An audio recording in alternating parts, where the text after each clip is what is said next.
Hi, I'm Chef Brent. Welcome to my kitchen and my series, Pan Sauces That Pop. Today we're going to work on a chicken pan sauce with cream. You can find the recipe below or in my book, Mastering French Courses. If you like what you see, please turn on your notifications and subscribe to my channel. And always feel free to contact me below. Thank you. Let's begin. So here we go. I just added this Airline chicken breast to the pan with hot oil on the bottom. I'm going to sear the chicken, which means to lock in its flavors in this hot oil on both sides. Okay, this is how the chicken should look after you've seared it on both sides. Now before I deglaze the pan, I'm going to get rid of the oil on the bottom of the pan.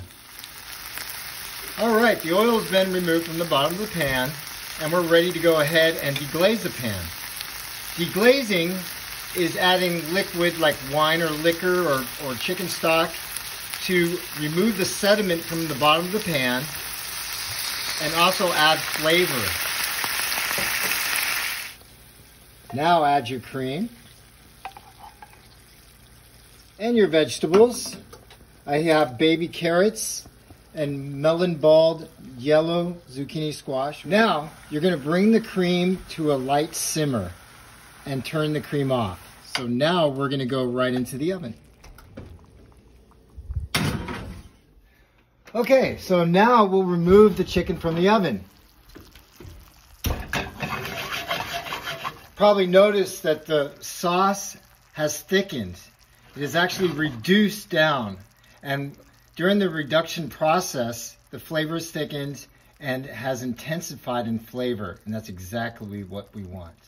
Now we're going to place the crostinis, which is simply toasted baguette with olive oil and chives. And now we plate our chicken. Put our vegetables around like this. However you want to do it that looks nice to you. Now we spoon the sauce. See, it's nice and rich and thick. And it has all the flavors of the braising and the reducing inside. And there you go.